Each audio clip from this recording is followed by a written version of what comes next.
Hello, welcome to Outside the Coach's Box. It is Monday, October 7th.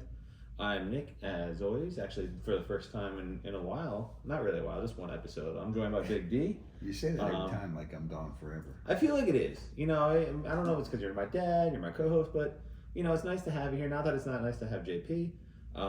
Obviously, it's just different vibes, but it is very nice. I told you it's good to have a bench, and JP's been doing a good job. Yeah, and because you've been away for a while, I'm actually going to do today's fastest football minute. So, ready or not, people, here we go.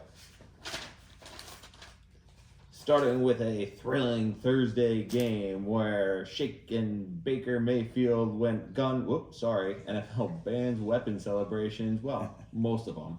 So he went slingshot slinging with primetime Kirk, where the Dirty Bird looking very clean in the classic unis, and Cousins treated his receivers to a family meal, spreading 509 yards and 5 touchdowns to his receivers. Falcons 36, Bucks 30.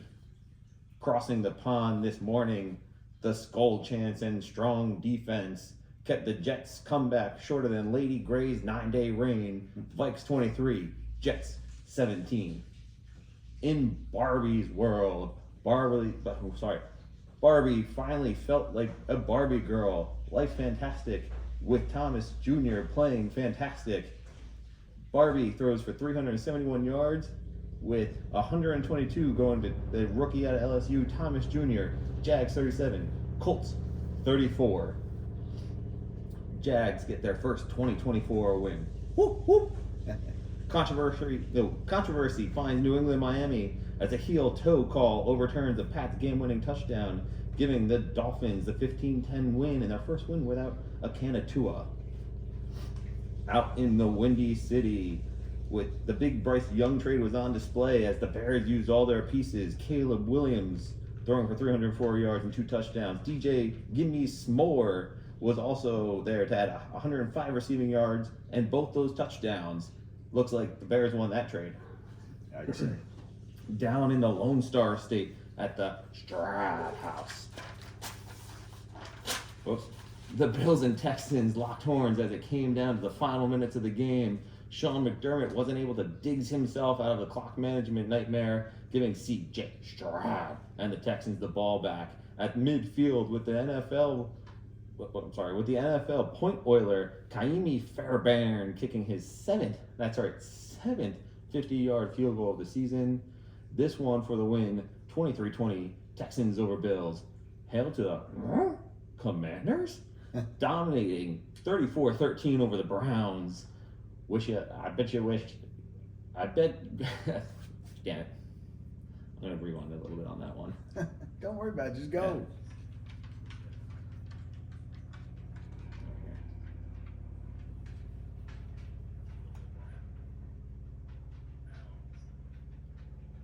I bet Deshaun Watson wishes that he was getting a massage instead of a beatdown to the commies.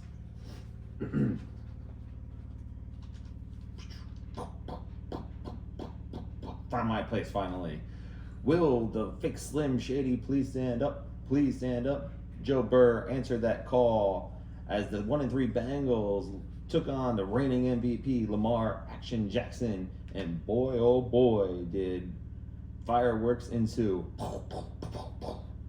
Burr throws a ton to Chase, and Higgins finally finding comfortability in that offense for close to 400 yards passing, but not so fast as Action Jackson threw for 350. But in the waning minutes of the game in overtime, it was none other than King Henry himself rumbling, bumbling, stumbling his way for a 51-yard dash to set up a field goal, none other than Justin Mother Tucker. Ravens 41, Bengals 38. At the start of the 4 o'clock hour, we were chanting, "Who let the dogs out? Who? However, Pat Surtain. Oh, whoops, sorry, shit. I lost myself there because it was a Brock Bowers thing. Whoops, gotta go back here.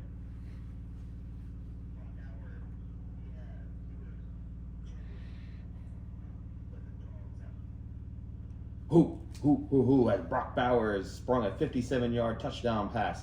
However, it was Pat Surtain that said, "It's my turn now." 100 yards as the former Crimson Tide had to redeem himself, and the Alabama, after getting the field goal thrown in the rivers of Nashville, 101-yard interception return, his first of the day, to go with another one to flip the script on the Raiders, who were leading at the time, 34-18 win, taking the drive up Route 66, leaving Call of Duty on the shelf. Kyler Murray and the Cardinals took on Brock Purdy and the somewhat healthier 49ers. However, the Cardinals defense held Purdy to his worst completion percentage, and it was Arizona winning 24-23. Staying in the Golden State, we found out Robert isn't the only Kraft who likes a happy ending, as Tucker goes for 88 receiving yards with 2 touchdowns, and the Packers 24, the IR Rams 19. Continue our West Coast journey, we go to Seattle, where the G-Men took their opening drive, 12 minutes, tick, tick, tick, tick, tick, tick, to the one where Eric Gray's Anatomy forgot his hands to hold on to the ball, fumbling in the end zone, leading to Rayshawn Jenkins scooping, going all the way, 100-yard touchdown fumble return. But don't worry, Giants fans, because Spider-Man does whatever Brian Birds can, as the Giants defense holds the Seahawks, and rookie Tyrone Tracy Jr. runs for 129 yards to sustain a Giants 29-20 victory. That's your fastest football minutes. Very good. Yeah, obviously a few mess ups there. Just gotta let You'll it see rip, it on man. video. Yeah. Just gotta let it rip. You'll see it on video. You won't see it on this. Video's a little bit behind the scenes. We are gonna upload it to YouTube. Yeah, no, it was good. The problem is I couldn't read some of my handwriting, which is never great on that. That's why I type it. Yeah, no, that's probably the smoother move. I also I switched up mics, that way I wouldn't be as loud in your ear, and I feel like I'm loud in my ear now, which is not a great sound for me, apparently. So, all right, let's you got the NFL. Let's go over some of those games as we just did the fastest 2 minutes. We had a lot of action today, highlighted by the fact that passing's back. Passing's back in the NFL. We had, let's see, I have it here in my notes if I can get to it. We had 1, 2, 3, 4, 5, 6, 7, 8 quarterbacks throw for over 300 yards between Thursday to now, which before today, I think we only had like 2. Yeah. And one of them was the Red Rocket, Andy Dalton. Red Rocket. And the other one was Joe Flacco coming off a bench, I believe. He's amazing. I could be wrong on those stats, but I mean, we had Kirk throwing for 5, Stroud throwing for 300, Jackson 350, Burrow basically 400, Caleb Williams, his first 300 game in the NFL, Flacco again 350, and then Barbie throwing for 370. Passing's back. See how long that lasts, but it does seem to be, because a lot of the key running backs are out. I mean, Mixon and McCaffrey. Yeah. And, who else was out there? Oh, the Giants. King Henry for Singletary. 3/4 of the game. Yeah. Because, Ravens let a guy who ran for close to 200 yards last week just Sit on the bench. He had 12 carries. They were saving them for the 57 12 carries. 51-yard dash. Yeah, he had 11 carries for 14 yards. Then breaks for a 51-yard touchdown, first 51-yard run in overtime.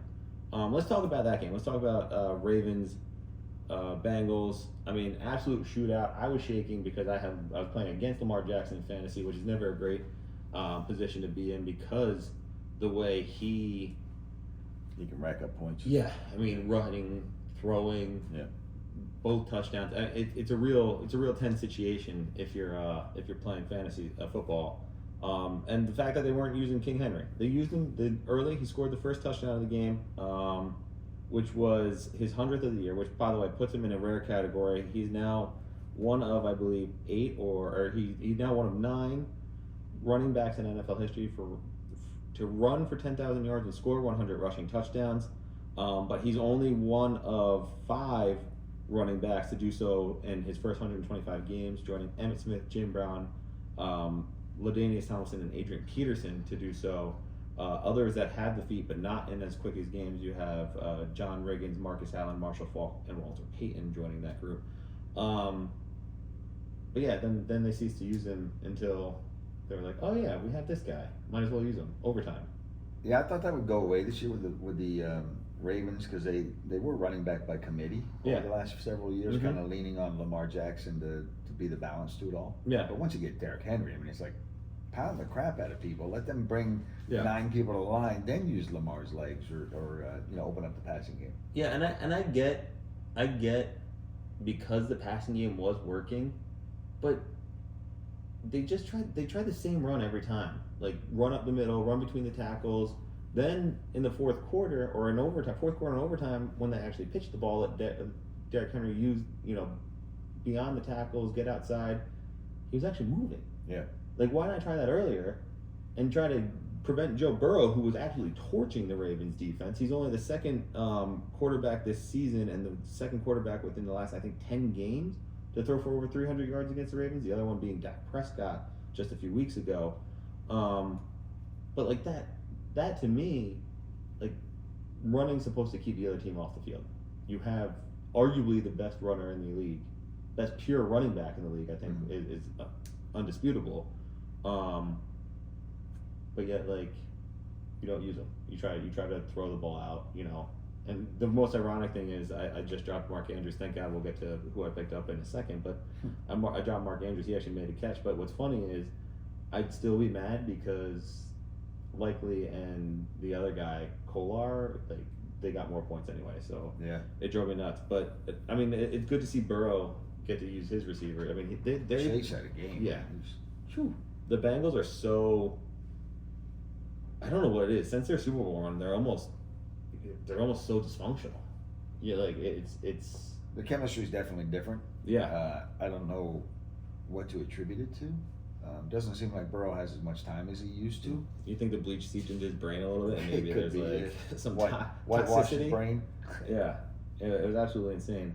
But even better for the Ravens, we'll say, is Justin Tucker's back. That's good. He wasn't himself lately. He missed a 46 and a 36-yard field goal, in the first 4 weeks.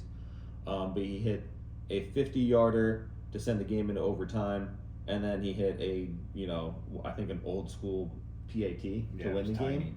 Tiny kick. But that brings up a question. Like, should I don't like that. I don't like settling. Like, oh, good, we just ran for 51 yards. Game over. Like, kick a field goal.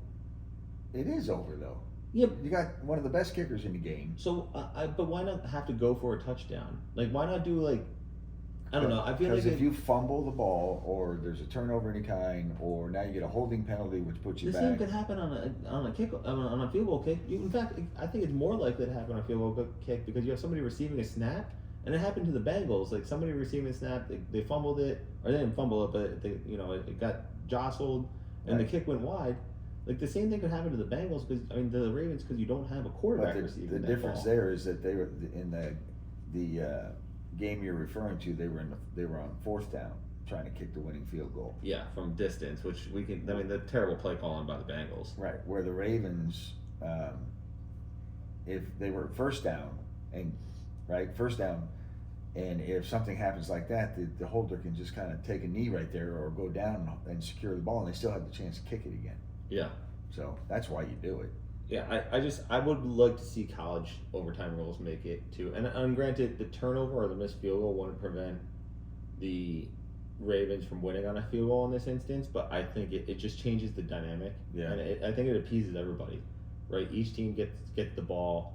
You can back it up even to the 40-yard line because I think college starts at the 35, 30.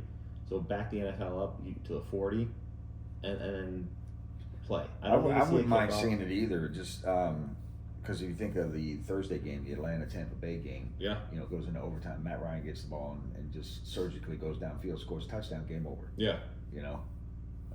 Matt Ryan? You mean Kirk Cousins? Kirk Cousins, sorry. Matt Ryan was in the building. Yeah, he was in the building. Kirk Cousins is wrong like yeehaw white guy. Yeah. Kirk Cousins surgically does that. Matty Ice was watching. But then and the Bucks, and it was a great game up to that point. So why shouldn't the other team get a chance to touch the ball? I don't even blame you for mixing those two up. If you're gonna mix up like the quarterbacks in recent NFL, those would be like they seem like the same type of person. Well, I mean Matt Ryan was the Falcons for like so many khakis, years. New Balance white shoes and a button up on a weekend. Yeah. Those are those two guys are. But let's get to that game actually. Let's backtrack. 2 Thursdays game. It was, first of all, it was the best Thursday night game. In fact, I would say it was the best game of the short season so far up until that Bengals Ravens game probably. Both teams going all out. Baker and the Bucks played exceptionally well. Falcons just played a little better. Obviously, there's things you can nitpick here or there. As a Cowboys fan, this is the thing that drives me crazy, and we're trying to record this before the game starts. But playoff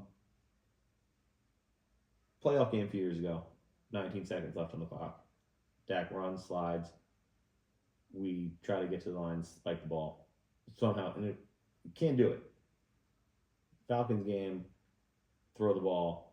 They were hustling. Yeah, as soon as it was caught, they were sprinting. Yeah, and the ref touched it and everything, and then they spiked. Is it just me, or does it seem like the NFL told the referees that they need to hustle up there quicker because they can't have something like the Cowboys? And why does it always feel like the Cowboys are the trendsetters? You think like the Emmitt Smith rule, the Roy Williams rule. I mean, it ended up being a rule because of Aaron Rodgers, but how you can't land your full body on the quarterback anymore. That happened the year before Aaron Rodgers, happened to Tony Romo. It always seems like the Cowboys have this weird thing. And then I see it a year later, and it's oh, it looks like it got fixed. Honestly, is that because of the Cowboys? I just think it was better executed. I love the way the Falcons, as soon as the ball was caught, they were all on the move. They understood what needed to be done, where they needed to be. They handed the ball to the right official. Yeah. Where that they didn't even hand it. The guy, the official just came, touched the ball, and got out. Right. So, but they were ready to go. Before that, if I remember the Cowboy one right, they were trying to give it to the wrong guy. They were. It was a slide by Dak. And at the time it was Biotish who was center. He picked it up right away. Then a ref came in and kind of stopped action. And that should have stopped the clock. Yeah, that was the one thing. If a ref comes in and stops action, that should stop the clock. It just drove me nuts. It was so efficient. It bothered the crap out of me. That's really precise. What happened. Good on them. Good on the coaches for running through game situations like that. Yeah, and obviously they do, because it was amazing to watch them do it with such clinical precision. Like I said. Yeah. But other than the handful, we can go Dolphins Pats was so disgusting today. It was a 15-10 game, and not a single part of it was entertaining. And yet it was close. Yeah, came down to a controversial play. Yeah, no, absolutely. I think it's dumb that the heel toe. You can't get your heel in, but a toe drag is in. Why does a heel not constitute in, but a toe does? I understand what you're saying. That would drive me crazy too. It's one of the dumbest or most confusing things, and it's actually it's a question we're gonna save for Jim at the end after the Super Bowl. Why does a heel not constitute but a toe does? Yeah. And I'd be willing to bet. How does a knee count as 2 feet?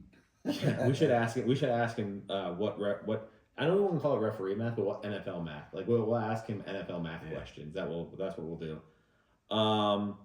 Then whatchamacallit? Bears Panthers was only entertaining because it looked like, or it seemed like, every piece that the Bears were able to obtain through that Bryce Young trade was on full display for the Panthers to be oh, so this is how bad we are. There's a fan with a sign up too, right? Yeah. He showed everything they got in the trade, and sure enough, it was oh yeah, DJ Moore was here, scoring 2 touchdowns against us. Yeah. Now Caleb Williams could have been ours, but he's throwing for 300 yards and 2 touchdowns against us. It was one of the most comical things ever. Good for the Bears, but it's one of those things where the Bears are improving. Their defense, I think, is spectacular. Holding the Red Rocket to his worst game since playing as a Panther. I'm curious is how long is it? Have they held off the maturation of Caleb Williams already? Is he there? Because today he looked really good, or was it the fact that he played a bad Panthers team? Or how much longer do we expect full-blown Caleb Williams in the NFL? I wouldn't measure anybody by by a game against the Panthers. So this wasn't his coming out party, what you're saying? Okay. No. DeAndre Swift is playing better though, so that's a bright spot for the Bears. And DJ Moore was very active in the game, which is good. Keenan Allen was healthy and ready. Roma Dunze got involved. No, good things for the Bears. Let's go across the pond real quick. it wasn't the best game for Sam Darnold, but you got to imagine he feels good beating his former team, the Jets. Exercising those ghosts. Yeah. A team that like literally gave up on him. Yeah. Like you got to imagine he feels good. Yes, it wasn't his best game, but it was a win, and a win's a win. Yeah. In this league, and I'm sure it goes even sweeter when you beat your old team. Aaron Jones out with an injury, which sucked for me because I'm his fantasy manager, but they have a bye week, so it'll be nice to recover. Aaron, bigger news, I guess, coming out of that game is Aaron Rodgers is dealing with a low ankle sprain, which happened in last week's game. Yeah. I mean, it didn't look to affect him that much though. So like, why say it to soften the blow? I mean, I didn't see enough of the game this morning because it was an early game. And, yeah. We had other things going on, but you had other things going on. I was able to be a master of my schedule instead of coming up with excuses. I have no schedule this weekend. Yeah. So like, but no, I didn't think he looked terrible. I mean, it looked like him and Garrett Wilson were finally going. I wonder if that's because like the Devontae Adams rumors are like lighting a fire under Garrett Wilson's ass to like, I need to get better, or I'm number 2 here. But like, I didn't think he played terrible. Obviously, I don't expect him at 40 years old, coming off an Achilles injury, to do the things that he was able to do. And the Vikings defense is really good. They're really good. Yeah, there's a lot of combinations there, and I don't think you bail out on your team or the Jets or anything, or Aaron Rodgers, any of that kind of stuff. I think when we were going through the NFL schedules, we pointed this out as a tough stretch for the Jets. Yeah, no, I mean, I don't think anybody could have foresaw how good Brian Flores was going to have this defense. Yeah, it's crazy. Every single game I've seen of them there so far, and I've seen every Vikings game. They show the announcers show like just straight up confusion because of the style they're playing, like walk around defense that you don't know what who's going, set up there, and who's going, who's coming. Flores has a really good job, and then. Look, they made the right moves. They ended up signing Stephon Gilmore. They brought in they brought in Van Ginkel. I forget his first name right now. I want to say Rob, who had a pick 6 today, which I have big beef with Rich Eisen, who called him Mr. Pick 6. Yeah. I tweeted about this. I said, look, I'm fine calling him Mr. Pick 6 as long as there's titles to this shit. Like, if there's tiers to this, then I'm fine. Like, we got to recognize Darren Bland as King Pick 6 then. Yeah, like, there's no... Or like Mayor Pick 6, or President Pick 6. Like, they're just something. I can't be saying Mr. Pick 6 to Van Ginkel, who has 4 career interceptions and 3 out of 4 of them are picks, versus like Darren Bland, who set league record in pick 6s. They do this all the time in sports, so it's always about like in the moment, how they. Yeah, but there's a difference between. They wanted to crown Jeter Mr. October. No, I was just about to use that. There's a difference between calling Jeter Mr. November in 2001 after 4 World Series trips, after World Series trips and 3 World Series championships. That's a little different to me. Yeah. It would be 4. It would have They were trying hard. They got bailed out by the fact that it happened in November. They were trying hard to make him Mr. October. It's hard to argue with his success. That's overall success, but he didn't have a Reggie Jackson-esque game, series that made him Mr. October. So how many rings does he have? I think he has one for the thumb, doesn't he? I don't know. Yeah, I believe so. 96. He's no mean Joe Green. 98, 99, 2000, 2009. There's your boy right there. That'd be one for the thumb. Yeah, he had. 3 picks today. The last one, you can't really count because it was you count it, but it's not the same. As for, who really scared me today? We'll jump to this game. C.J. Stroud almost blew that game today. Yeah, and it was the worst last-minute situation, that I've seen at him really. And I don't know if that's to credit the Bills, because the Bills are a better team than I think we realized. We didn't know what they were going to be. Yeah, that's really true. But he still found a way to win, and and I alluded to it in the fastest football minutes. McDermott did a terrible job with clock management, or that whole offense did. I don't know who you want to blame it on. I'm going to blame it on the head coach. But you get the ball back with less than a minute left, deep in your territory. Run the ball. Like, the Texans, I think, only had 1 timeout left at that point. Run the clock, get out of there, go to overtime. And maybe they were biting the pass-happy league action today. Yeah, but instead, Aaron, when I was reading those names, you notice that Josh Allen was absent from that, by the way. Yeah. Because that's the one thing that they still don't have. Shakir was hurt today, so that's been his number 1 target over the first 4 weeks. They still don't have a true number one, which we saw in Dallas when they got rid of Amari Cooper. When they got rid of it wasn't Amari.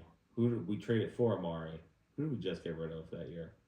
Was it Dez? Was it Dez Bryant that we cut at that point? Yeah, I think so. Yeah, and we didn't have a true number one, Right. and then we tried to do by committee, and in big games it didn't work out. Here we are, big game. Allen didn't have anybody he could rely on, so you gotta have somebody you can rely on, and they just don't have it. But regardless, 40 seconds left on the clock. They punt it deep in their own territory. It only goes to midfield, and Ka'imi Fairbairn has a leg. Yeah, it does. He's missed 150-yard field goal this year, and he's made 7. He's 7 of 8 for the year. Yeah. He has the most points. He had the most points in the NFL last year. I mean, there's only one Mother Tucker, but he's probably brother Tucker at this point. Right. I mean, they're both no Brandon Aubrey, but I agree. Like, it's crazy to me that they just managed that so poorly. Yeah. Especially with Josh Allen at the helm. Clock management's a real thing, man. Basketball, football, any sport where there's a clock to it, you got to understand the nuances of game situation, time and place in a game, time on the clock, all that kind of good stuff. I completely agree. One game that didn't require a lot of clock management, Commies versus Browns. Browns are terrible. I told you. Yeah, but here's the difference. I went into this knowing Deshaun Watson was terrible. Yeah. I thought that defense would pick them up. I didn't realize the disgustingness that Deshaun Watson would have. Like, his effect on the team, I think, is a lot more than just being a terrible quarterback. I believe if you rewind the tapes and you were bashing me about that, I specifically mentioned the chemistry of the team being problematic because of Watson's play. A blind squirrel finds a nut every once in a while. Speaking of blind squirrels finding a nut, Jaguars won a game. They did. Yeah. That was actually the best game we didn't have on TV. Yeah, it was, and I mean, we were poking in. At least when we went to Red Zone, we saw a few of the action. But at one point, I declared the Jaguars a winner, and that's when Flacco threw 2 bombs to Pierce and tied the game. I was just gonna say it was, I think, a 2-score game with only a minute left, and then Joe Flacco. I think it was 4 minutes, but yeah. 4 minutes. It was tight. It's my story. Let me tell it. No, but Joe Flacco comes roaring back as Joe Flacco does. He's amazing. And yeah, I mean, I think the Jaguars are lucky to escape with that win. They didn't win; they escaped. For them, a win's a win. Yeah, that's true. 1-4, try to get back on track. What do you make of Gabe Davis yelling at T-Law? Rumor has it he was telling him, I was listening to this podcast and this guy Nick said you do suck, and I'm starting to believe it. That just rumors. I don't want to put it out there as fact, but rumor has it Gabe Davis was saying you suck. Nick is right, and that's what built the fire for T-Law to end up winning that game. I didn't see it unfold. As I said, it was the best game we did not have on the 4-box screen. Yeah. But my guess is that Davis is being a stereotypical prima donna wide receiver, and the reason why I say that is because when the Buffalo Bills got rid of Stephon Diggs, Gabe Davis could have become the number 1. But why'd they get rid of him too? He was a free agent. He chose to leave. They could have signed him.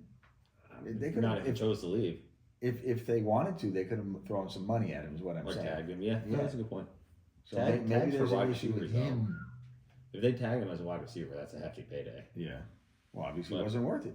No, but I mean, obviously, them finding rookie Brian Thomas Jr. at LSU, I think is going to be huge.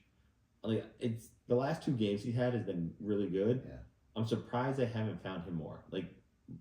Take the training wheels off, take the Huggies off the rookie, let him play.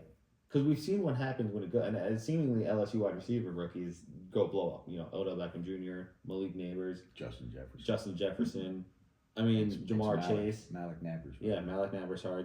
Justin Jefferson, Jamar Chase. All these guys seemingly blow up if you just let them play ball. Yeah. They know how to play, let them play. And that comes with hierarchy. Christian Kirk, you were a waste of money, basically. Go away. He's been hot this year. Not as hot as Brian Thomas Jr. No, not as So but Christian Kirk's not garbage. Don't go away. He's a very dependable receiver with good chemistry. I'm talking about when it comes to number 1. Yeah. I'm not saying he's a number 1 receiver. Clearly not good enough chemistry. If it was good enough chemistry, they wouldn't be 1-4. You can't just go off of running back, wide receiver chemistry alone. You mean wide receiver quarterback chemistry? I said running back. I don't know what Travis Etienne has anything to do with this. Although he might have been supplanted by Tank Bigsby today. Yeah.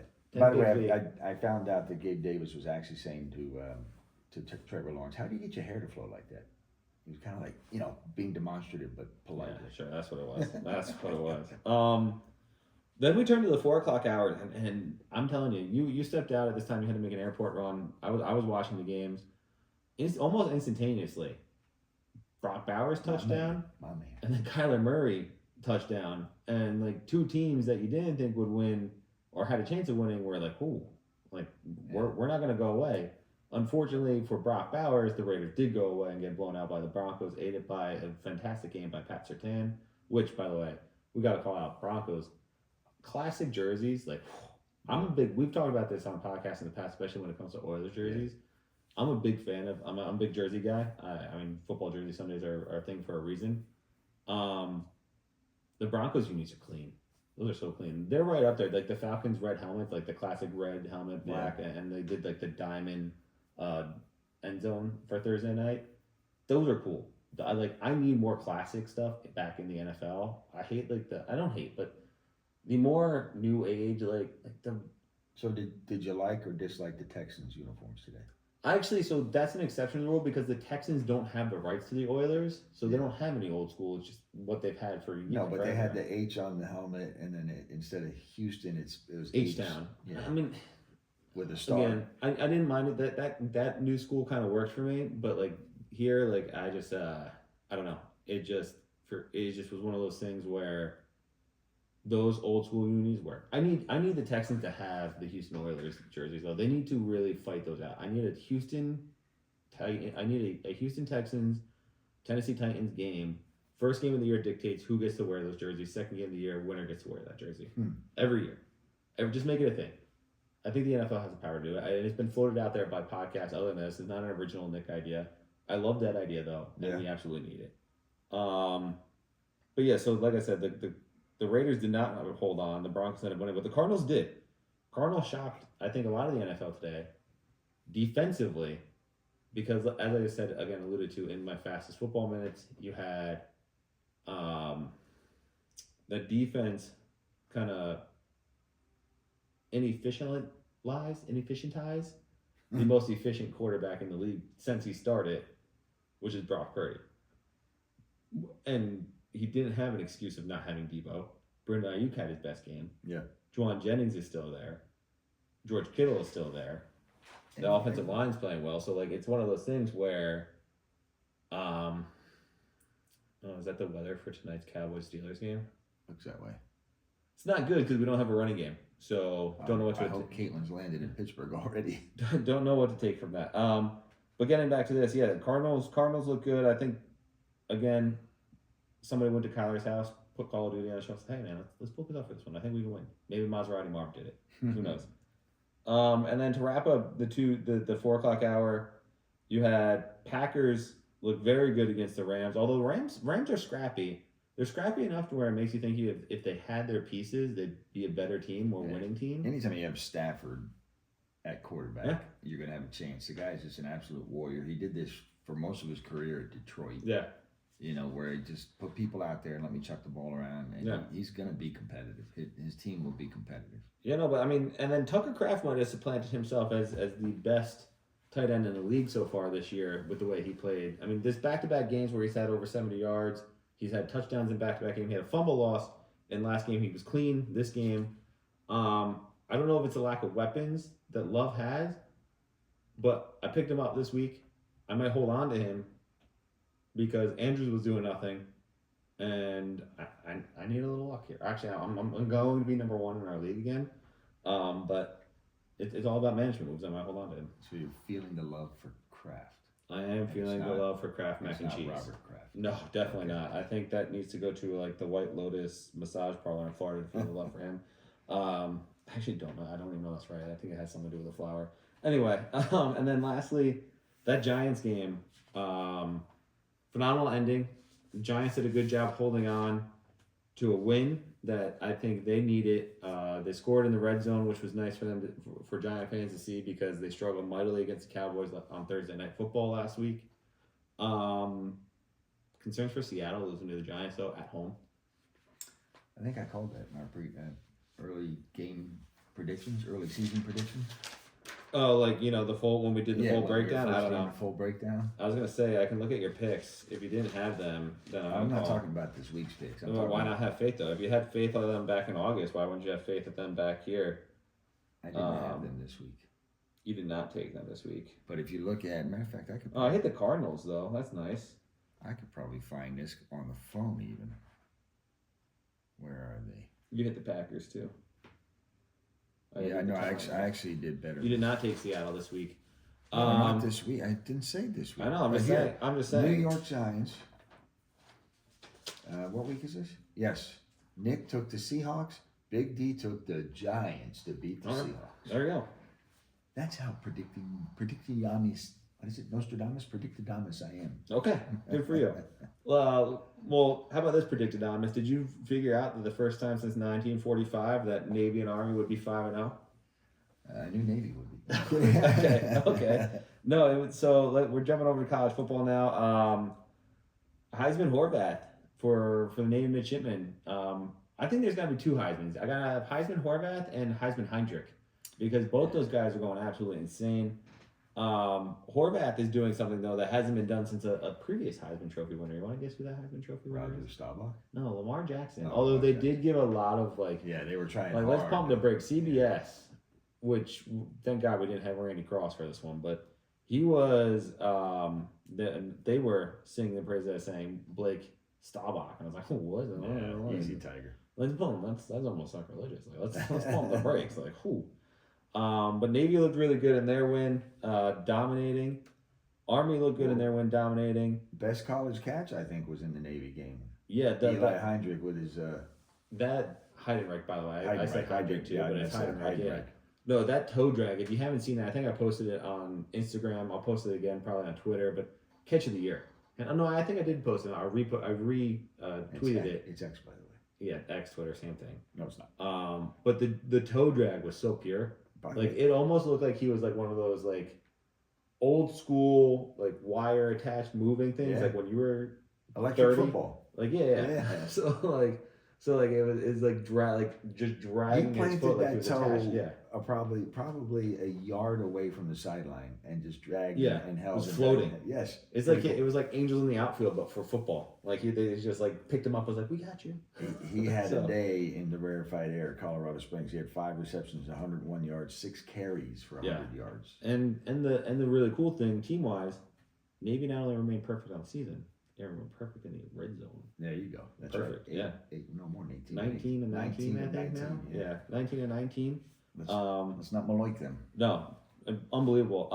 One of the craziest things though from that game was the Air Force references to P. Diddy and Navy, starting with Squiddy Party and there ain't no party like a Squiddy Party, and it had Bill the Goat like photoshopped in with the P. Diddy. I was just like, that's not cool. That's tough, man. I thought this game was about. I thought this game was about respect, which is why I was happy the overhit and Navy put another one on them. Kind of not really. You did mention Army also being undefeated.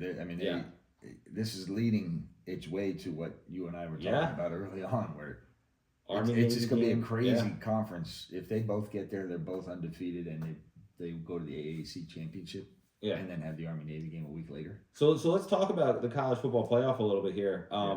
You had a few upsets. Yeah. Tennessee goes down, Bama goes down, Mizzou goes down. Michigan lost again, by the way. Mm-hmm. A lot of teams losing, but yet there still only seems to be this one reserve spot for non-Power 5. Right now, a lot of prognosticators have Boise State in as the 12th seed. Here's my problem with the college football playoff, and we knew, sport fans, that there was bound to be a problem. And I'm going to let the problem known early, often, and loud. I'm not okay with the 12 seed being the designated spot for the highest non-Power 5 champion as your only lock. Mm. If you have Boise State with Heisman candidate Gianti, who had 2 home run calls, by the way, 65-yard touchdown to start the game and a 75-yarder later in the game, absolutely powerhouse of a running back. By the way, Boise State, I believe, is still undefeated. They are. If they go on to win, and then you have an undefeated Navy team win the AAC, which means they would have beat Notre Dame along the way. Mm-hmm. Why can't not why can't both of those teams should both be in, and they shouldn't just be saddled with a 11-12 seed. They should be saddled with hey, they beat teams, give them at least a home game. I'm not talking like give them a 5 or 6, but 7, 8. I don't like. Where's the problem with that? No, I got you. We're a bit ahead of ourselves, but I mean, if you look at the way we're halfway through the season right now. True. And if you look at the rankings, as I made comment to you earlier, where because the new college football rankings are out, and Alabama dropped to 7 off of their loss. Mm-hmm. First loss to Vandy since 1984, by the way. Wow.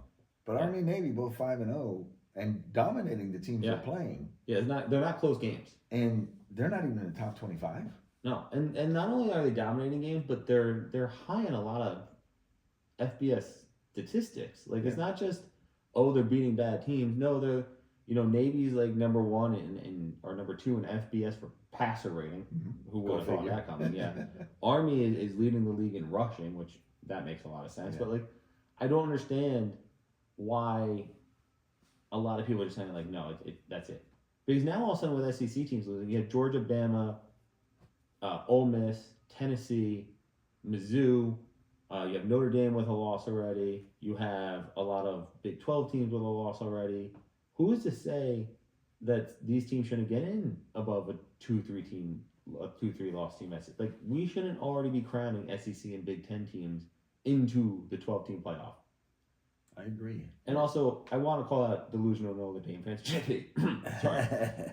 Just because we have SEC teams losing to other SEC teams does not mean Notre Dame is back in it. No. There's a big difference between losing to Vanderbilt, which may be on the bottom rung of the SEC, than losing to Northern Illinois, who has seemingly lost every matching game since then. Yeah. So that loss continues to get worse and worse. Yeah. So pump the brakes there, Notre Dame fans. Like, listen, take a breather. There's a lot of parity in college these days, and there's a lot of turf to cover yet. There's some really nice matchups coming up this weekend.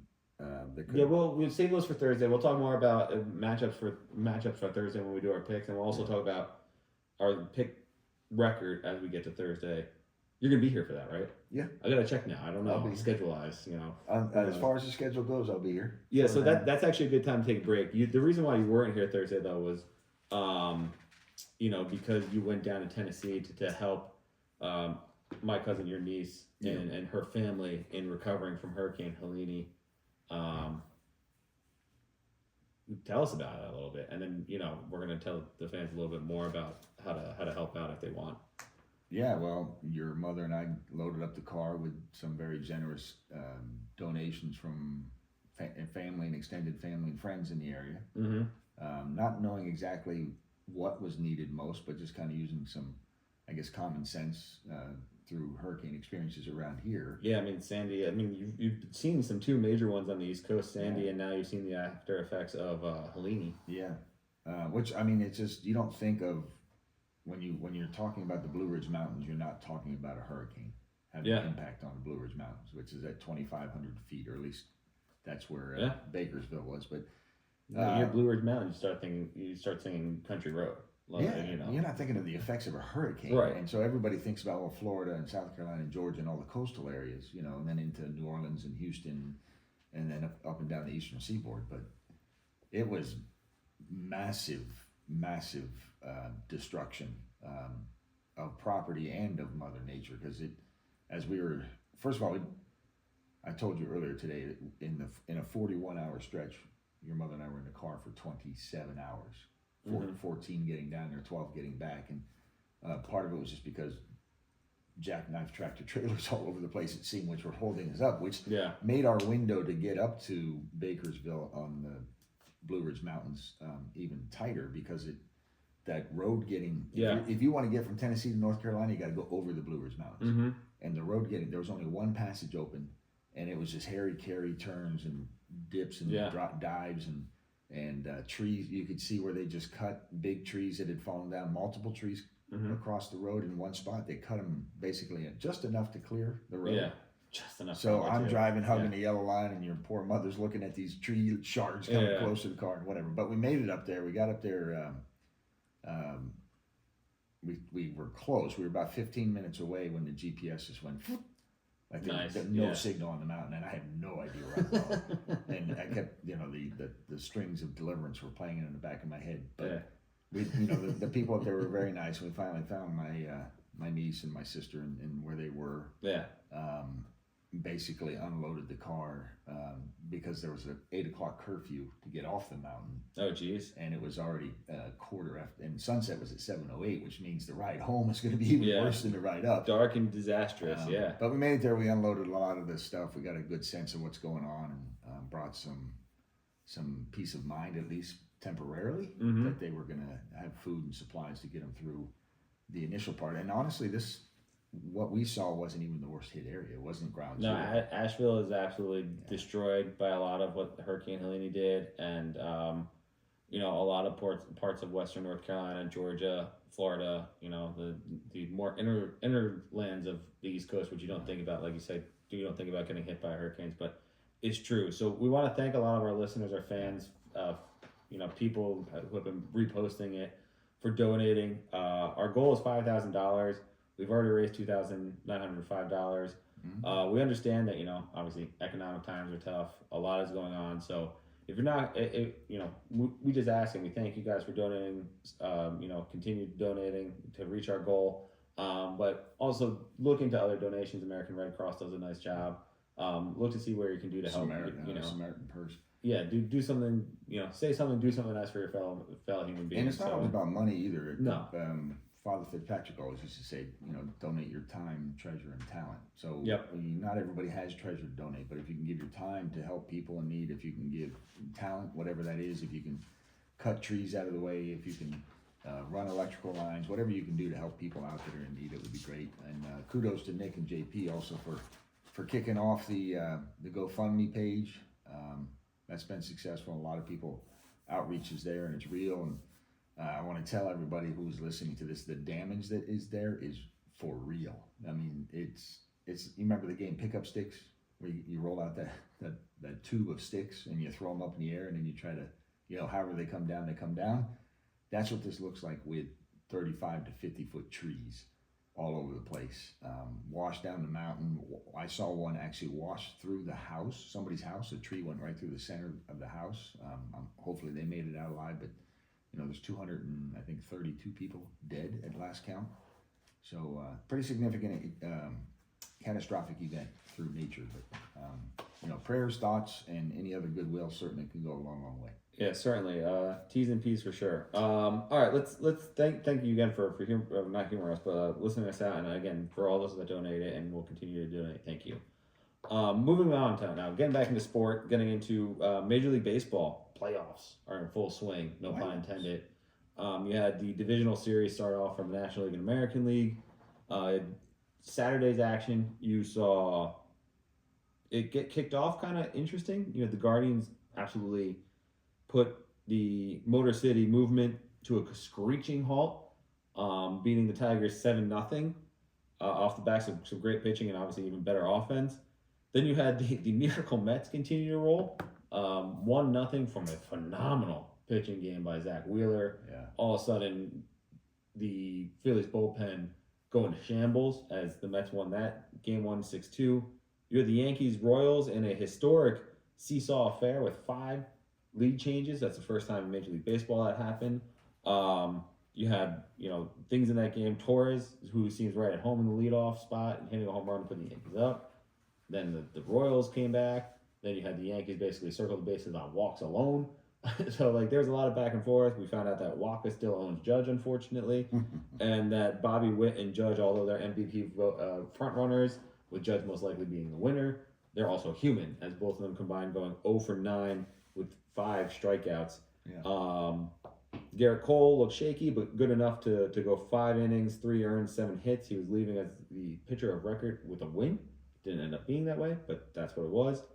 But you can't be happy with that. No, he's such a creature of habit that it's both good and bad. Because when he's on his roll, he's on a roll. I mean, we saw it last year. He was a Cy Young Award winner for a reason. However, when he's thrown off, even by the slightest thing, he's the definition of pitcher. Like pitchers are just so finicky if things don't go their way, like disaster strikes. 9 days off. He wasn't, he's used to being like clockwork. 5 days, like let's go. Even like shorter rest, he's fine too. But anything longer than that, it's like he's a completely different pitcher. He doesn't have the same command. Plus, there's a lot of guys on the Royals that give him a hard time. I mean, Tommy Pham's a really good hitter. Although I gotta laugh because in the Orioles series, Orioles fans were mocking him, and he went over to they look like teens, maybe 20-year-old kids, and he said, "I have more hits than you in the majors." Good for you, bro. Yeah, like good for you, bro. And then of course Lourdes Gurriel, who is an absolute Yankee killer. I mean, he was on 3 Astros teams that put the Yankees to rest.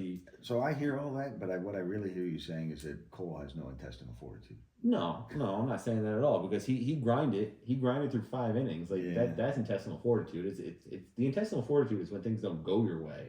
And he did stick it. No, but he stuck with it. You said he's a creature of habit. There's guys that are making all the excuses. No, that affects how sharp he is, but he still stuck through it. He was still the winning pitcher of record when he left the game. So, I think he did well. Then of course, it sounded to me like he was mediocre. Well, I mean, I actually think it's a true indication of what pitching is, and we saw it a little bit today in Game 2 of the Mets series, which we'll get to after recapping the Dodgers and Padres for a little bit, but. Yankees and Royals were both trying to mix and match, trying to get 27 outs. Like, I need to get to the 9th inning. Yeah. And they couldn't. The bullpen was crazy, and in fact, Clay Holmes ended up being like the star of the bullpen, going an inning 2/3 with shutout baseball. I was like, okay, like wasn't expecting that. I was nervous watching him pitch because he's been terrible down the stretch. And of course, Luke Weaver has been an absolute stud, in the latter half of the season, and he shut the door for the Yankees. But Yankees ended up winning 6-5. They took Game 1, Game 2 Monday tonight. Along with the American League Game 2 for the Guardians. But in the last game of Saturday night, you had Dodgers-Padres, which also was a kind of seesaw affair, with the Padres losing to the Los Angeles Dodgers. Shohei Ohtani decided to show up, 3-run shot, his first appearance. Decided to show up. Yeah. Continues to show up. Hold on. Yamamoto didn't show up as he lasted less than an inning and a third, I think. He did not do well. Bigger news to come out of that though is that I think Shohei Ohtani should be in jail. For what? He should be in jail. For what?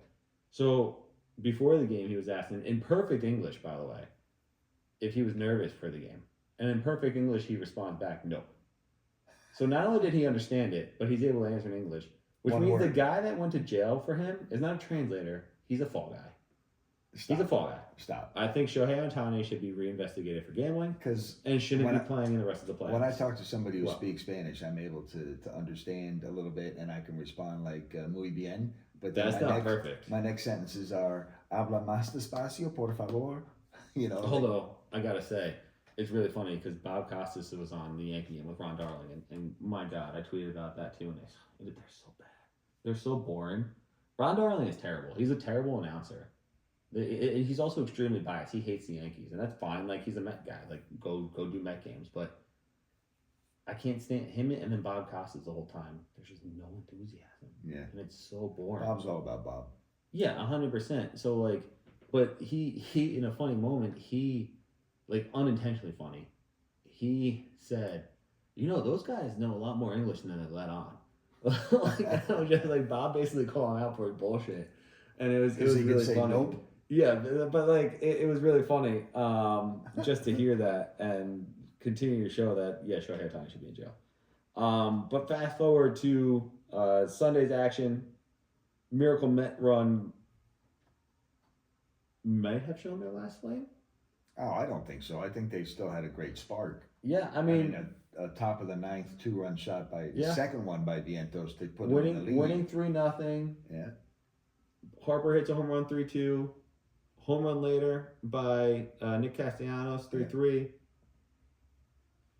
Phillies take the lead 4-3. No, they took the lead 6-3. Right. Mets come back, tie at 6-6 in the 9th inning.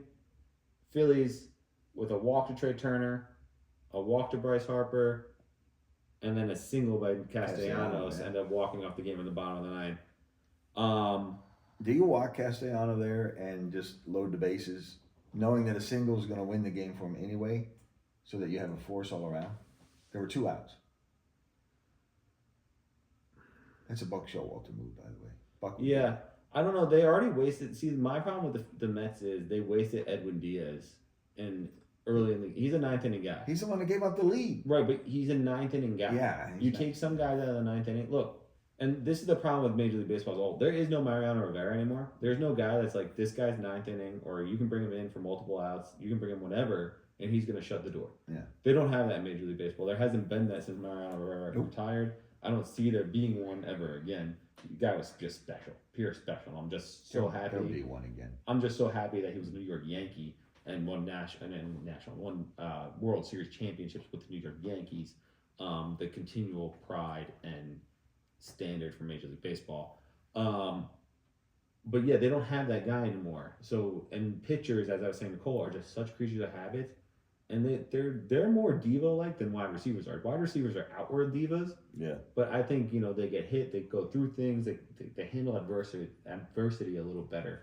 Pitchers, I think, are so finicky that one thing goes wrong, and it's like, it's like their skin's crawling. That's what. And they can't cope, so they don't pitch the same. They don't have the same effectiveness, which is a huge problem. There's that mental fortitude part of the game again. As we used to tell the girls all the time, this game is just as much mental as it is physical. You can't get hung up in one sequence. You got to think next sequence. Sure, but it's easier to do that as a starting pitcher versus relief pitcher. Relief pitcher, you're coming into a game with a situation already in hand. Depends on what the situation is. If you come in at the beginning of an inning and you got a lead, it's that's actually better than a starting pitcher. Sure, but if you're coming in always in the 9th inning for 162 games, obviously you're not pitching 100, but 162 games of the year, you're coming in the 9th inning, and all of a sudden the manager's like, "All right, Edwin, we need you in the 7th." You're like, "Ooh, hold on there, man. Give me a break." like, you're coming. Your job is to come in and protect the lead, save the game. I get it. I get what you're saying. Man up. But I think it is a psychological thing that they can't overcome, which means you got to go to somebody else. And that's a problem with the Mets. You can't go to anybody else. Maybe Stanek, who I think is a good pitcher. He pitched for the Astros. He won a World Series with the Astros. But they had just used him the night before. They've been overloading their bullpen, right, over the last week and a half because they needed to. So who knows how many innings they have left in those arms, which is that's the problem with the Mets. The Mets can't sustain leads. And seemingly it's a problem with the Phillies right now. The only difference is I think the Phillies' arms are again, nobody's real fresh at this time of year, but I think they're fresher because they had the time off. Strahm will figure it out. He's a really good pitcher. He hasn't pitched very well in his 2 outings out there. In fact, he gave a home run to the Vientos today. He gave up the lead. I don't think he gave up the lead, but he let the Mets extend the lead when it was still a close game.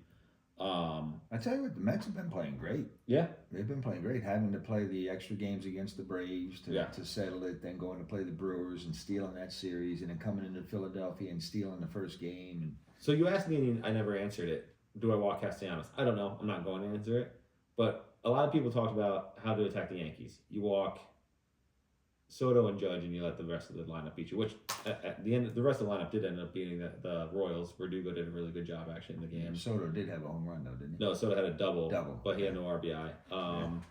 And Wells came to life finally after going 3 for his last 31. But should the Mets just walk Schwarber and Harper? I know there's a batter in between, so that's harder to do. But I mean, Schwarber and Harper are clearly the bigger threats. I mean, Schwarber stepped up to the plate in the first inning on Saturday. Yeah. Watching that game, I was like, Schwarber's going to hit a home run here. You just felt it. And sure enough, Schwarbomb. Yeah. See ya. Schwarber's, he's an incredible hitter, actually. And then every time Harper comes up to the plate, in the playoffs especially, you're just like, something special is about to happen. Yeah. He just has that aura around him in the playoffs, especially playing in Philadelphia. Yeah, he laced that one today in the 9th, and he just missed the line. Yeah, the game was almost over a batter earlier than it ended up being. Yeah, because by the time the ball landed, Trey Turner was rounding third. Yeah, he was ready to go. No, Trey Turner was incredibly fast. That's why when he walked, I was like, "Oh, the game's over." Yeah, I don't know if it's gonna be Harper or Castellanos, but game's over, and sure enough, it was. Yeah. I guess So what do you do? If you're the Mets, do you? No, I think you let it ride, I think you do situational stuff. But me personally, and I even said it to your mother during the game. I was like, they should probably just walk Castellano and go for the force there. And that's something you have to think about in those situations. Like, who do you want to beat you? Well, Dodgers should think about walking Manny Machado because he hit a home run in Game 1, early in Game 2 right now. In fact, it's bottom second as we're recording this. Padres are up 3-0 thanks to a pair of home runs by both Tatis Jr. and Manny Machado himself. So, that's all right.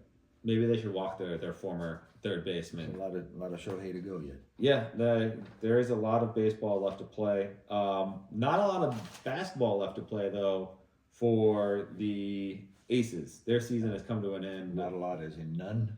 Well, that's what I was getting to. Yeah, and just final as well. There is some basketball still left to play for the Connecticut Sun. Oh, they come back as they won. Game? Yeah, so you have Sun Lynx going to a game, deciding Game 5. You have Liberty waiting the winner as they had a gentlewoman's sweep, a ladies sweep, I guess would be the right way to say that. A ladies sweep of the Las Vegas Aces, the defending champs, which means we will crown a new champion in the WNBA. Ionescu had led all scorers with 22 points in that game, by the way. Yeah, no, she's playing out of this world in the playoffs. Yeah. She's my MVP for that team right now because the way she's been playing. Yeah. It'll be really interesting to see who they get because I do think they match up better against the Lynx, especially with the Suns' addition of Marina Mabrey. I think Marina has added a whole new aspect to the Sun that a lot of teams are going to struggle with because now they have the size and the shooting. Like during the starting five with Tamika here, the starting five sparks I took Brink, Leslie, and Thomas, and I had three bigs on my team, but I was like, my third pick was Marina Mabrey, so I'm like, I need some shooting. I need someone to shoot the ball. So yeah, I mean, Marina gives him an outside threat who's also a good physical specimen. Mm-hmm. But I think Ionescu's a different type. Sure. She's more accurate. Yeah. She's more accurate. I mean, Marina was size-wise, Liberty pretty much have a distinct advantage, except for the Sun. Yeah. The Sun match up well. Well, that's what I'm saying. Like, the Sun are going to give them a harder matchup, which will probably lead to a better finals. So, I mean, I'm kind of rooting for that one anyway. Yeah. But, I mean, in 34 minutes today, Marina was 4 of 10 from the floor, 2 of 6 from the three, and ended up having 10 points. However, the biggest thing to me is her plus-minus on the floor is right. I mean, you have Alyssa Thomas over here. She had a plus 11. And then Marina Mabrey plus 11. Yeah. Those were the two best plus minuses for the Sun on the floor today against the Lynx. I think she had the best plus minus for them in Game 3 as well. So, like, to me, you got to go with the team that, like, you know, they're playing hot basketball right now. I think she was the best midseason addition. Oh, by far, yeah. And she could very well be the reason why the Connecticut Sun win. If I'm the Liberty, I'm hoping. I mean, if I want to win, like easy, like walk away. I'm hoping I play. Not that it's gonna be easy, but I want to play the Lynx. If you want the best matchup, you're gonna play the Sun, but be careful what you wish for because they have a good mix there. Not past Minnesota either. Their defense has been very good all year long. Yeah, no, they have been. They're absolutely right up there. Obviously, they went 30-10 on the year. I think they're the number 2 seed in the playoffs, if I remember correctly. Yeah, they're the number 2 seed. So, like, obviously, you got to work. I'm not going to say it's a cakewalk, but I do think matchup-wise, the Liberty do much better against the Lynx than they do against the Sun. Yep. I think it's the Liberty's to win, though. Overall. Yeah. I mean, I'm not going out on a limb. They were the number 1 seed. Yeah, you're not wrong. Admiral Sports News before we get to our starting 5. The NHL's back. Yes. The Devils won 2 games in like the Czechoslovakia or something like that. They're playing. I had no idea that NHL had overseas games, but Devils won 2 games. So currently, as we look at the standings, the Devils are the best team in the NHL. In Czechoslovakia. Yeah. Well, I mean, they beat whatchamacallit. They beat Buffalo in 2 games. So they scored 7 goals over there. So yeah, keep it going. Nice. Keep it going. They gave up. They scored 7, gave up 2. So Devil's best team in the NHL. Let's close the season right now and take the Stanley Cup. Do you have another Admiral Sports? I think that's all I have for Admiral Sports. I wanted to call out the one yesterday. If you remember when we were watching Game Day at Cal Berkeley. Yes. And they did the field goal. Oh yeah. And it was $75,000 to hit. I think it's a pretty long field goal. It's like a 30. Not 35 yards. 35 yards. Yeah, I think it's what we did. Well, we moved it in, but yeah. But here's a kid who's wearing Vans. Yeah, the Vans shoes. You know, that was good. And they give him a chance, 75-yard kick with Kirk Herbstreit holding the ball for him, and he drills it, but it's wide right. So McAfee gives him a second chance for now $100,000, and says that they will not only give him $100,000, but they'll add $100,000 to the $500,000 they were already donating to the Hurricane Helene victims. And this kid just drilled it right down the middle. Had plenty of leg on it, but that's awesome. A college kid getting $100,000 from Pat McAfee and the Game Day folks. Yeah, no, it was. I love those segments because they do it every week and they usually give a kid second chance. It's funny to me though because it's always a soccer player. Pat McAfee and Kirk Herbstreit usually make fun of the kid because they miss so bad, and you don't know where that ball is going, especially with the shoes they wear because they don't wear cleats, right? So like. There's been times where people have been like hit in the face, the ball goes flying, like the shoe goes further than the ball. Sometimes it is one of the funnier segments.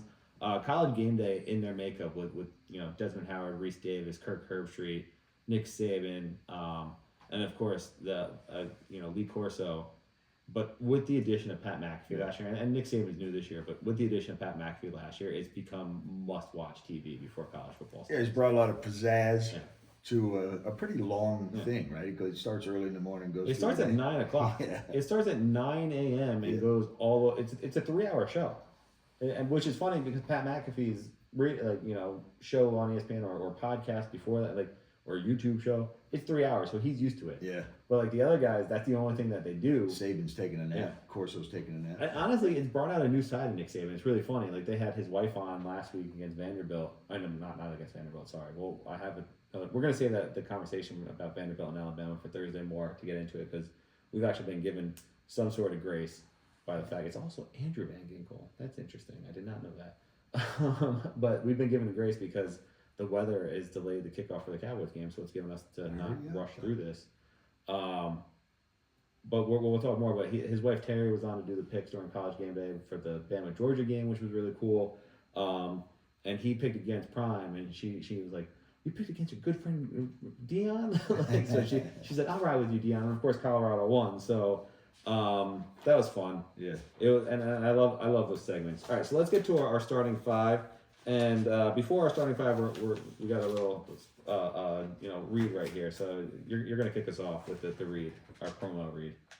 Hey Nick, that's a nice beard and a fresh haircut. Where did you get that? Oh, I'm glad you asked. It was Hair by Christina's. She does a great cut, personal touch. If you like a certain haircut place that has sports on all the time and just clips your hair, you'll like this place even better. It has the hair wash, the hot towel, full service. It's Hair by Christina at Phoenix Salon in Cliffwood, New Jersey. Best haircut you could ever ask for. But let's get to our starting five now, and that is we're gonna do a starting five, and it has a little something to do. It's a little alluding to my on this day, but we're gonna do a starting five of comedians. Okay. So do you want to go first, or do you actually? No, we spin it. We spin it. Can you keep it on the desk? Is the question. Nobody's kept it on the desk yet on their first try. JP did this the other day. It didn't go. So whoever the ink point part's at, or the ink spot points at, is who gets it. So it's you. You won. Me too. That was very caveman English, but that's the case. So okay, comedian starting five.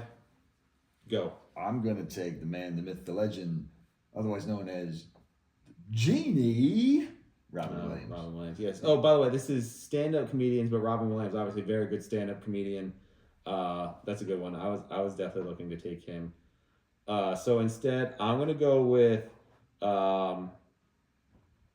the guy that you want to see raw, and that is Eddie Murphy. Yeah, I think, especially his Raw special is one of the funniest things you've ever seen in your entire life if you haven't seen it yet. And then number two, I'm gonna go with I'm gonna hold off on I think a few that you won't pick or even touch, But I'm gonna go with this guy. He got his startup in stand up, and he's so funny, man. Hilarious. He even going back to his bit. He does stuff about his kids. He does Kevin Hart, one of the funniest stand up comedians I've ever seen. Yeah, he's funny. Hilarious. So Kevin Hart's my. He's real funny with a straight guy too. Like him and The Rock are hysterical together. You know.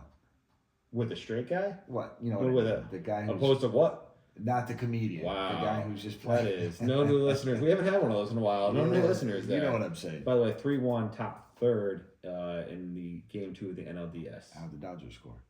I don't know. No. Okay. I'm just looking at scores. So you got Hart and Murphy. I went Murphy and Hart. Yeah. All right. I almost said Murph and Hardy. I'm gonna take. I have two now. Yes, you should too. The first one I'm gonna go with is very funny guy from the 70s into early 80s. Oh, so when you were 50, cool. Hysterical, is really well known for the 7 things you can't say on TV. George Carlin. I had him on my list, but I had the 7 things. Yeah, I had the 7 things, guys. I won't say the 7 things. We say most of the 7 things on our. I mean, I know you and JP do. Yeah. Or should I call him right. BJ Patrick? Yeah. And then the other one, this is gonna hurt you a little bit. Dane Cook. No, that's the guy I didn't think you would take. I don't even like him, but I just cherry picked him. No, that's so rude. I would never do that to you. Yes, you would. That was so rude. I only went with Kevin Hart because I thought you would be more likely to take Kevin Hart than Dane Cook. You know what is funny? I was running out of current comedians, and I said to myself, "Who's that guy Nick likes?" Oh yeah, Dane Cook.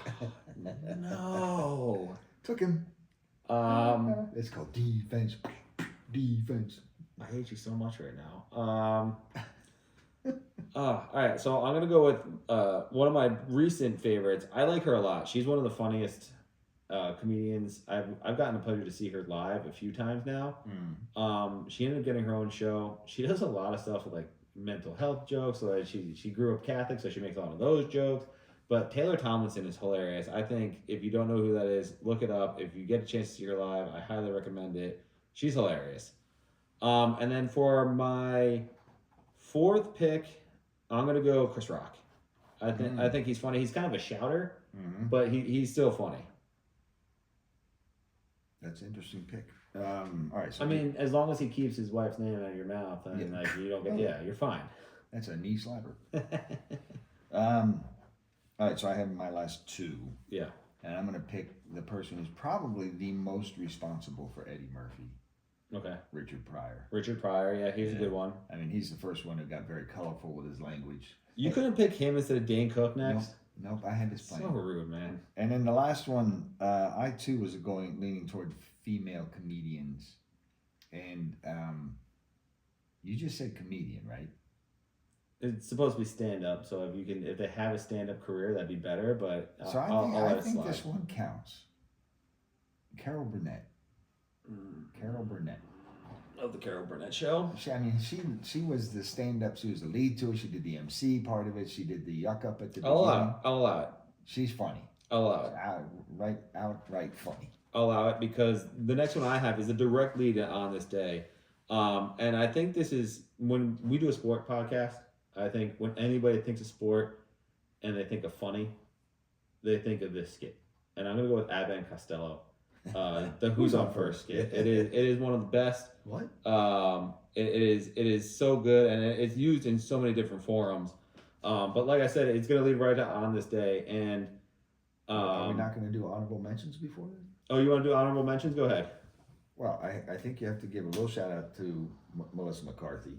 She's not a stand-up comedian. She was listed as a stand-up comedian. All right. I mean, most comedians see. That's why I wanted. Like most comedians get their start in stand-up, right? Okay. My thing was like I think she did start known for their stand-up. I don't really Jerry know. Seinfeld.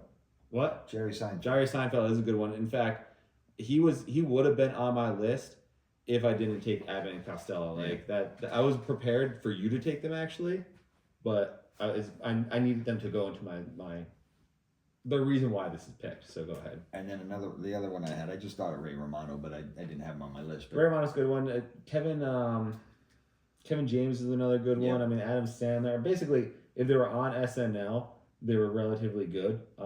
Chris Farley stand up. Like I never saw it live. Obviously, he passed away when I was before. Yeah. But like seeing his like YouTube videos of his stand up is funny.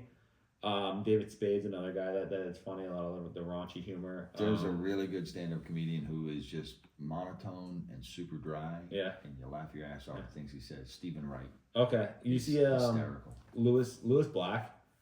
He's the guy that yells at you basically. Like, who's your guy? The tummy guy, the shirt rip-off guy. Oh, Bert Kreischer. Yeah, Yeah, I forgot about him actually. Bert Kreischer. I kind of want to swap him out for Chris Rock right now. I'm gonna do it. I'm gonna do Bert Kreischer. I love Bert Kreischer, man. He's hilarious. Yeah, he's pretty funny. I can't believe I forgot about Bert. That's I'm sorry, Bert. So you didn't deserve Dane Cook because you forgot about Bert. Well, Dane Cook was number one on my list. I love Dane Cook. Dane Cook is JP and I. Jay started like he could do like the whole skit of Dane Cook, and then I started watching it because JP got me into it, and it is one of those fun. It's a funny, absolutely funny. One of the best comedians ever, and I can't believe you took him from me. Well, in fact, my heart is broken from the last time he was in New Jersey. I had bought tickets to go see him, not really considering. So I bought them back in like I want to say like December, January, for the show in March, and I didn't think that it would be an issue with basketball. Not thinking that we wouldn't go that far, but we were. It was when I was short, and we were in the middle of our states run, and it was I think like the state sectional semifinals. Yeah. And it's just like it was a late show, but I still wouldn't have been able to make it because we were all the way out in like East Bumblefuck, New Jersey. And I was like, I can't believe I'm gonna miss like Dane Cook the only time he's in New Jersey for the last time in like 20 years. I was like, this is so sad. By the way, me getting him is not my fault. It's yours. No. I had the first pick. You had the next two. Yeah, I got cocky. And I you thought go with your guy. I went Eddie Murphy, Kevin Hart. I mean, both those guys are objectionably funny. So is Dane Cook, but like But I thought for sure you had to protect your pick. Yeah, but I thought for sure. No, you're right. Anyway, we're done. On this day in 1938, the Who's first skit by Abbott and Costello, that is Bud Abbott and Lou Costello, makes its debut. Thanks for listening. Don't forget to like, subscribe, follow across all platforms. The link for donations will be tweeted and put on YouTube with this episode. So if you have the ability to, please go donate. And again, thank you for all those who have already donated. Do what you can where you